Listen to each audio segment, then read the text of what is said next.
É a vós, Senhor, que eu dirijo a minha prece e de manhã já me escutais. Desde cedo eu me preparo para vós e permaneço à vossa espera. Graça e paz, cara amiga, caro amigo que acompanha as nossas meditações sobre a Palavra de Deus no Santo Evangelho, a Palavra de Deus na Santa Liturgia. Esses dias, sobretudo, você tem acompanhado as nossas meditações, que é aquele áudio transformado em vídeo que eu tenho publicado. Fizemos a nossa live no domingo, hoje estamos tendo essa nossa live e assim a gente vai dosando estas duas formas de presença, de acompanhamento, não é, da liturgia, de meditação sobre a Palavra de Deus no Santo Evangelho. Ontem, a nossa meditação foi sobre o capítulo 2 do Evangelho de São João, porque nós celebramos a festa de Nossa Senhora da Conceição Aparecida. E aí tem uma coisa muito interessante, não é, que a gente notar Maria como uma profetisa, como alguém que canta a sua esperança, que canta a transformação. E é uma coisa muito boa porque o Evangelho de hoje vai nos falar justamente de profetas. Você no dia do seu batismo, eu no dia do meu batismo, recebemos uma unção com óleo do crisma na cabeça, que diz que nós entramos para fazer parte de um povo que é de sacerdotes, profeta e de reis. A questão da profecia é algo que tem a ver com a palavra, com a forma de entendimento e de compreensão. Às vezes a gente fica pensando que a profecia são certas visões, a gente que fica ouvindo vozes ou vendo coisas por aí afora, mas de fato a profecia é a capacidade de ler nas entranhas dos acontecimentos, tirar da trama dos acontecimentos os sinais da presença de Deus. E a gente até poderia dizer e pensar, não é, que a profecia tem muito a ver também com uma questão que a gente poderia dizer hoje com informação, com capacidade de ler o mundo. Ora, se você e eu, nós recebemos esse espírito de profecia e você e eu, nós estamos no mundo lidando com os fatos e com os acontecimentos, deveríamos pensar nessa ajuda que Deus nos dá através do seu Espírito Santo, se nós somos fiéis, para ler a história. Mas nem sempre temos esta capacidade, às vezes nós nos tornamos analfabetos, não temos a capacidade de decodificar, de ler. Ou então fazemos leituras truncadas de acordo com as nossas conveniências, porque pensamos que a profecia é falar daquilo que está na mente e no coração da gente e não enxergar aquilo que Deus nos está mostrando. No dia 11, nós celebramos os 60 anos de abertura do Concílio Vaticano II. Eu falei no meu áudio daquele famoso discurso à lua que o Papa João XXIII fez na noite do dia 11 de outubro de 60 anos atrás. E ali a gente poderia, não é, ali em 62, ficar pensando na beleza poética da palavra de São João XXIII. Mas ele falou uma outra coisa que não foi só uma palavra poética na noite. Na manhã daquele dia, ele dirigiu palavras proféticas e denunciou uma espécie de falsos profetas presentes naquele tempo, estão muito presentes também nos dias de hoje, que são profetas que são agoureiros, são profetas da desgraça, são profetas de catástrofes, são profetas que andam por aí metendo medo nas pessoas, aterrorizando as pessoas com as palavras. E são muitas vezes homens da religião. E são muitas vezes homens que devem lidar com a fé. Bancam profetas, mas profetas falsos, profetas que não apontam para a justa direção, que não animam a esperança do povo. Fazem até certos discursos contundentes, mas é preciso saber que a profecia a partir de Jesus, ela foi convertida. Jesus até dá exemplo hoje de dois profetas, assim poderíamos dizer, não é? Abel, Zacarias, fala do sangue deles que foi derramado e depois nós podemos fazer uma comparação entre o sangue de Jesus e o sangue de Zacarias, o profeta, entre o sangue de Jesus e o sangue de Abel, o justo, porque quando cada um é capaz de viver de forma justa, ele acaba sendo um profeta. E Jesus, na sua profecia suprema, supera os dois naquilo que é próprio e específico do espírito cristão. Nós fazemos uma profecia não pela força, não pelo poder, mas de acordo com o Espírito Santo de Deus. E tem uma coisa que a gente precisa entender. Os reis de plantão, os poderosos de plantão, querem sempre contar com pessoas que façam uma interpretação da realidade, uma profecia, uma leitura dos fatos e dos acontecimentos que agrade aos ouvidos deles. Mas o que é que eles fazem com a profecia incômoda dos profetas do Antigo Testamento, de Maria, a grande profetisa? Tem um movimento que é um movimento de abafamento das vozes deles. E como é que chama-se esse movimento de abafamento da voz do profeta? Criando monumentos, criando coisas monumentais que enchem os olhos da gente, criam cortinas de fumaça, falam de outras coisas, mas não deixam a gente ver o cerne da questão que a profecia levava a gente a olhar. Faz a gente não prestar atenção naquilo que a gente deveria prestar atenção. O evangelho de hoje é o evangelho de Lucas, no capítulo 11, versículos de 47 a 54. É a conclusão deste capítulo, que é um capítulo conflituoso. Portanto, a gente vê aqui uma igreja que precisa saber administrar as situações conflitivas. As situações que geram problemas. Tem problemas aí no momento presente, tem problemas aqui agora, sim, nós temos problemas e é preciso saber administrá-los, é preciso saber viver com eles, é preciso saber conviver com eles, é preciso saber superá-los.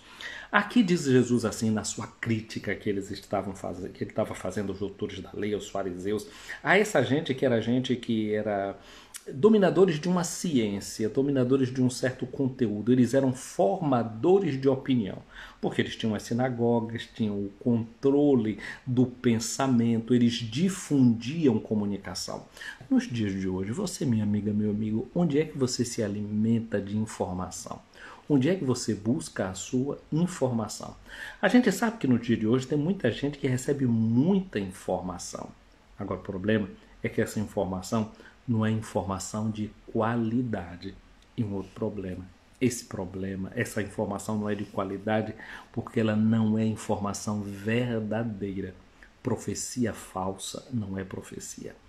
A verdade, ela é sempre libertadora. Agora, há uma certa verdade que quando ela é dita, ela é incômoda.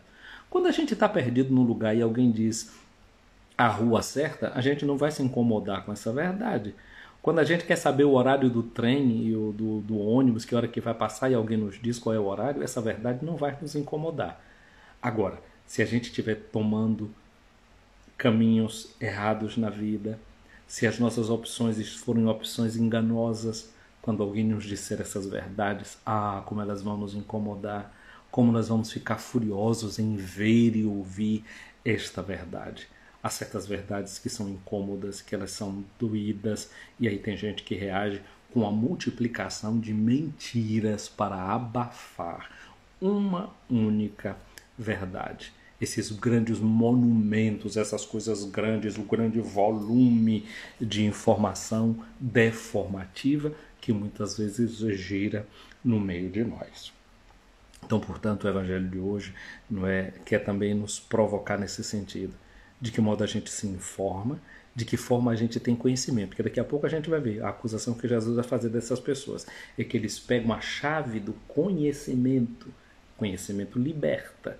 E aí, se eles dão mentira no lugar de verdadeiro conhecimento, eles fecham a mente da pessoa, eles trancam a mente da pessoa, elas dominam o coração das pessoas. A profecia, portanto, tem a ver com isso, com pensamento que liberta, com pensamento que deixa você autônomo, capaz de pensar com a sua cabeça, iluminado pela verdade que vem de Deus.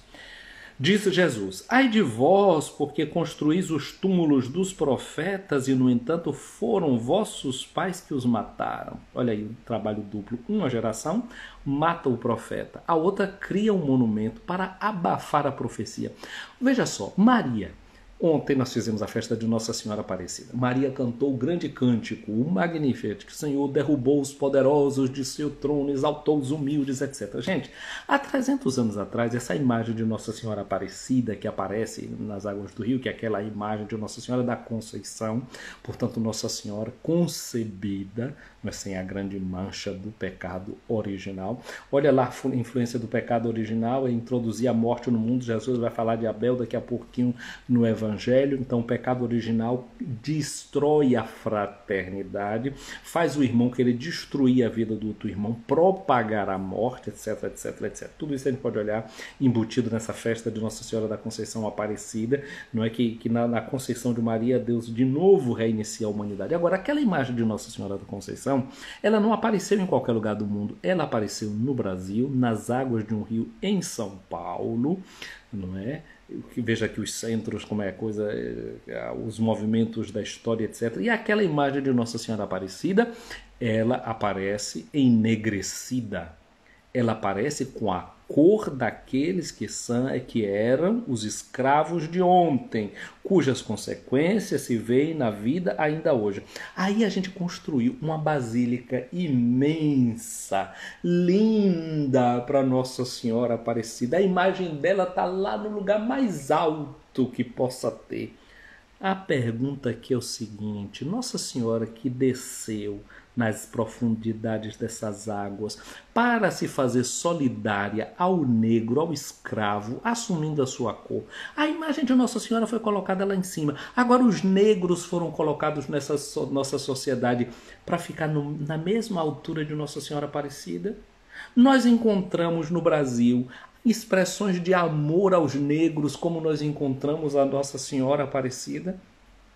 Ela foi colocada lá no lugar mais alto. Os negros também foram elevados à mesma altura de Maria, assumida na negritude de sua cor naquela imagem. Essa é a pergunta. Aí a gente pode criar basílicas para abafar a verdade de uma história à qual Maria se fez solidária.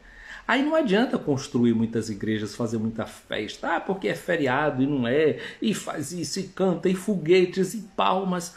A pergunta é se a profecia de Maria foi entendida, se os oprimidos de ontem, hoje, eles são integrados no tecido social, ou estes negros continuam sendo flagelados como há 300 anos atrás, com outros chicotes no dia de hoje.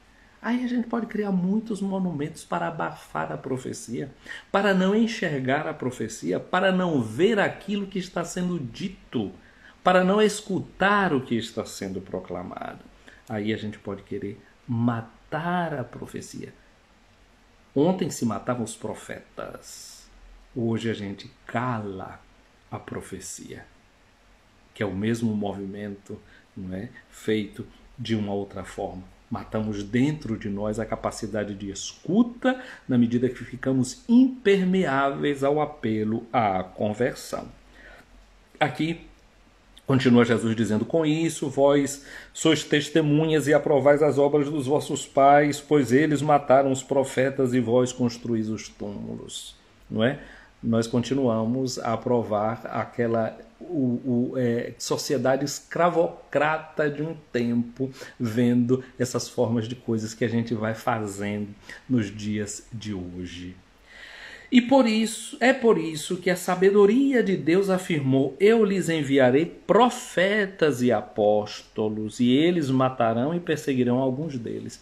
Ainda hoje, a igreja é mandada para a gente continuar essa profecia, continuar esse grito. Né? Apóstolo significa missionário, estamos no mês de outubro, mês da missão. Mas de que é que a gente deve ser profeta e qual é a nossa missão? Aí diz Jesus, né, que estes serão perseguidos e mortos, alguns, a fim de que se peça contas a esta geração do sangue de todos os profetas derramados desde a criação do mundo. Aí aqui de Jesus, de todos os profetas, diz assim, desde Abel até o sangue de Zacarias. Mas Abel era profeta?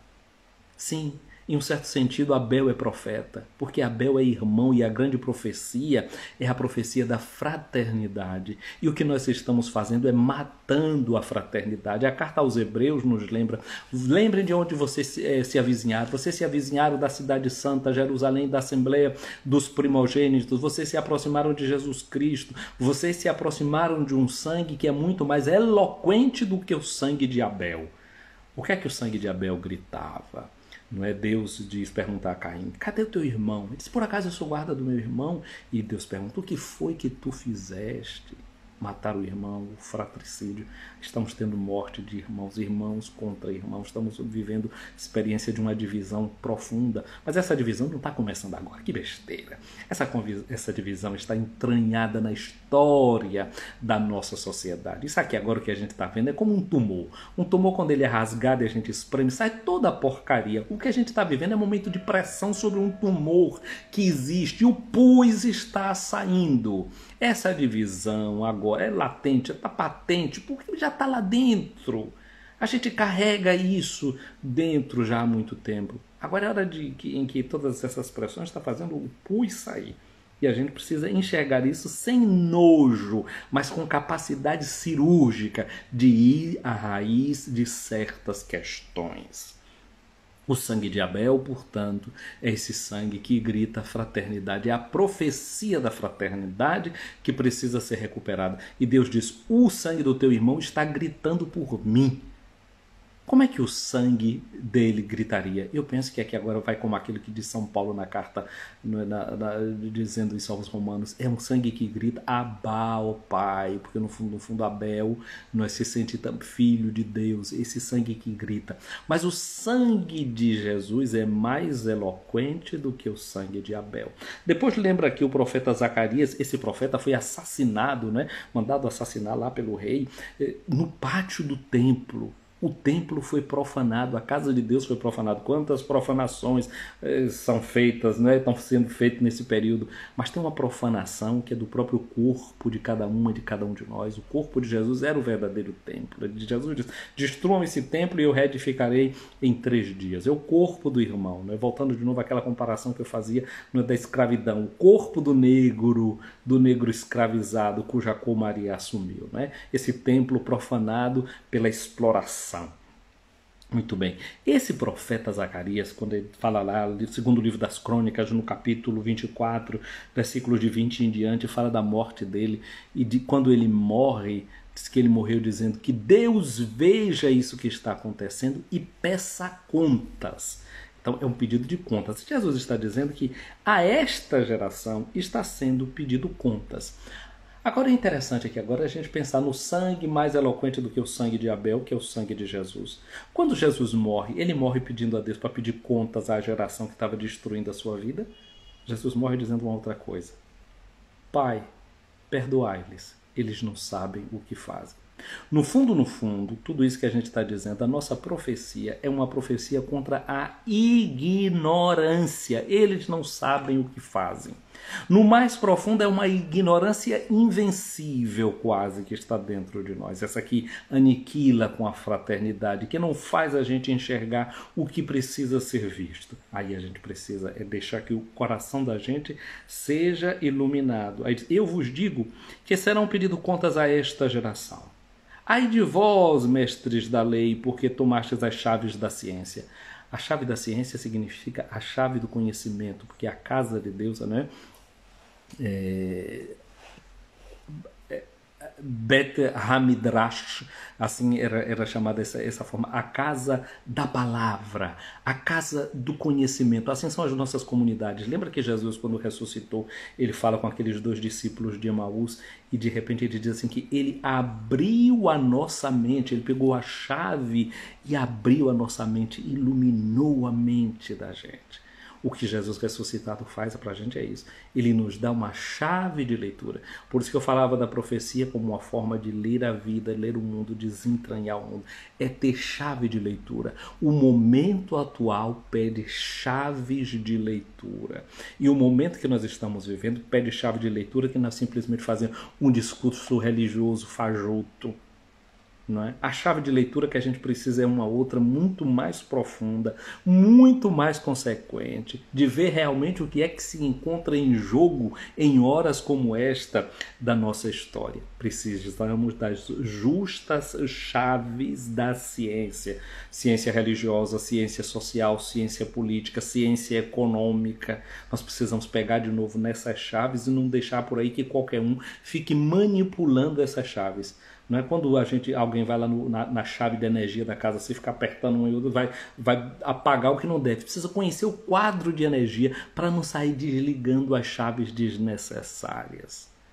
Não é? Tem que saber fechar a chave no lugar certo para poder ir e mexer no cano de algum lugar para não sair derramando água em qualquer lugar e inundando a casa. É preciso ter um conhecimento para poder operar estas chaves, e tem essas chaves o Senhor Jesus ressuscitado. É por isso que no livro do Apocalipse ele vai dizer: eu sou aquele que abro e fecho, eu tenho as chaves. E durante o tempo do Advento nós vamos cantá-lo justamente como aquele que tem essas chaves.